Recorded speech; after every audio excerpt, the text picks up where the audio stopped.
바로 점포 경쟁력입니다. 점포 경쟁력은 프랜차이즈 기본 원동력이다. 이게 무슨 말이냐? 자, 보십시오. 여러분들이 만약에 지금 프랜차이즈를 준비한다고 가정하겠습니다. 근데 여러분 중에 누군가가 저한테 와서 프랜차이즈 사업을 할 테니까 좀 도와달래요.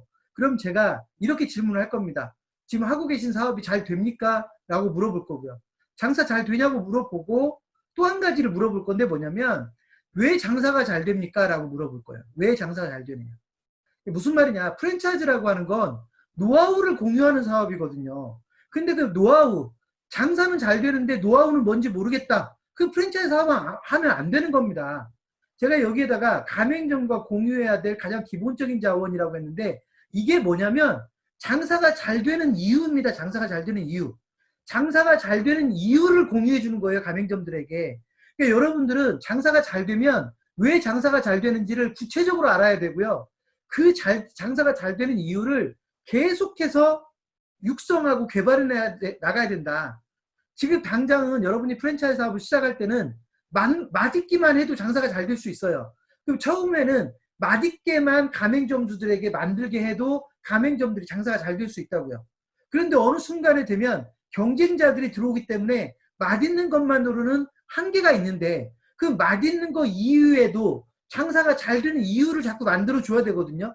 근데 만약에 어떤 회사가 우리는 맛있으면 됐지 그 이상은 중요한 게 없다라고 생각하고 계속 맛있게만 만들려고만 강조를 하면 그 프랜차이즈 본사는 거꾸러질 가능성이 크다는 겁니다. 그래서 제가 여러분들에게 강조하고 싶은 건 뭐냐면 실제로 프랜차이즈가 경쟁력을 계속 유지하려면 제가 앞에서 2교시 때 말씀드렸듯이 점포 경쟁력을 계속 유지하고 있어야 돼요. 점포 경쟁력이 떨어지면 사실상 가맹사업은 존재할 수가 없는 겁니다. 근데 그 점포 경쟁력에 대해서 가맹본부들이 너무 대략적으로 접근하더라. 제가 실제로 점포 경쟁력이 떨어져서 그러니까 소위 가게들이 경쟁력이 떨어져서 프랜차이즈가 망가지는 데들을 너무 많이 보게 되는데 정작 가맹본부들은 왜 뭐가 문제인지를 모르는 거예요. 그래서 제가 이 페이지를 만들어서 자, 그 중에서도 매출함수와 매출변수라는 개념을 여러분들에게 좀 강조하려고 합니다. 뭐냐? 제가 지금 여기에 빨간색으로 표시를 했는데요.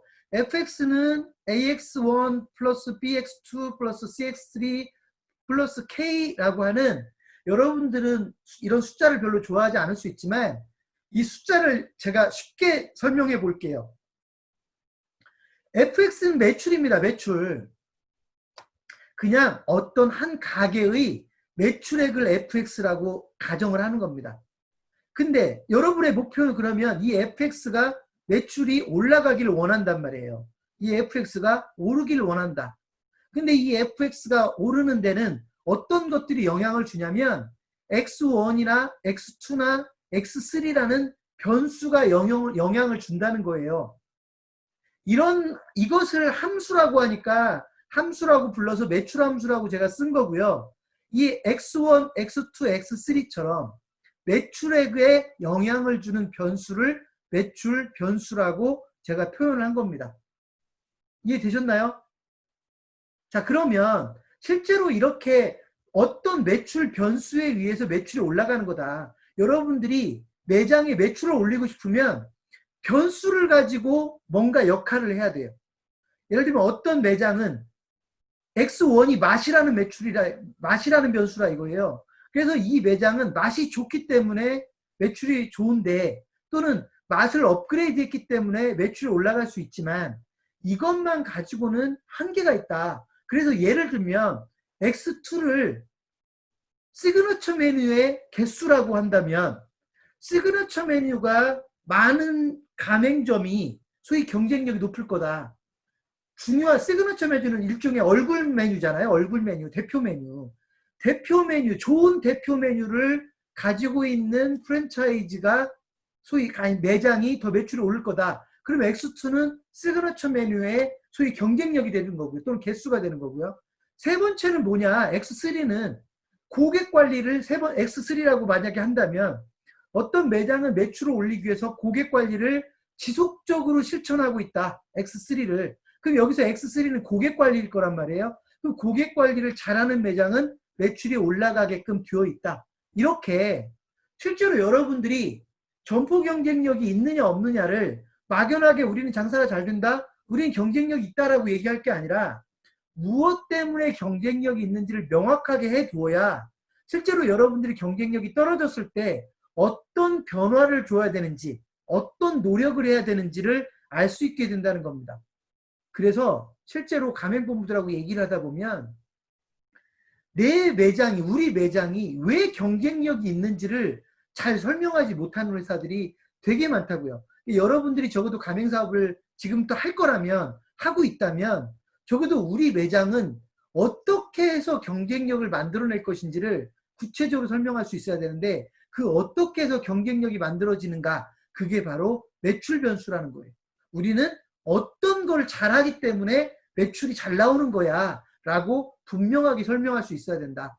그걸 설명할 수 있어야 창업자도 창업을 하겠다라는 의사를 비칠 것이다. 가맹상담도 잘 된다는 얘기입니다. 이렇게 매출 함수와 매출 변수에 대한 개념을 여러분들이 기억하고 있으면 나중에 뭔가 문제가 생겼을 때, 점포 경쟁력에 문제가 생겼을 때, 아, 우리는 어떤 변수는 제대로 작동하고 있는 것 같은데 어떤 변수가 지금 제대로 역할을 못하고 있으니까 우리는 그런 변수를 좀 바꿔보자 라든지, 그동안 우리는 고객관리라는 변수는 중요하게 여기질 않았는데 이제부터는 고객관리라는 변수를 중요하게 여기자.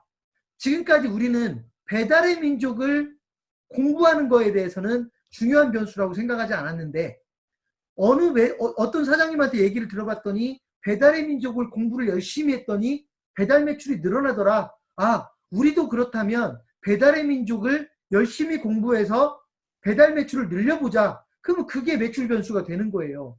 그러니까 그런 식으로 어떻게 해야 매출이 올라가는지를 구체적으로 여러분들이 알고 있어야 대응이 가능해진다라고 하는 걸 제가 좀 먼저 강조를 하고 싶습니다. 자, 중요한 건 점포 경쟁력은 절대로 포기하면 안 된다는 거. 아무리 잘 나가던 가맹본부도 점포 경쟁력이 떨어져 버리는 순간, 소위 매장들이 매출이 떨어지는 순간, 장사가 잘 안 되기 시작하는 순간 끝장나는 겁니다. 그런 브랜드가 거꾸러지는 건 한순간입니다. 여러분들, 그래서 제가 뭐라고 써놨냐면 점포 경쟁력을 포기하는 건 절대로 있어서는 안 된다. 가맹본부가 점포 경쟁력을 포기하는 건 사실상 가맹사업을 포기하는 거다. 이게 여러분에게 드리는 첫 번째 이야기.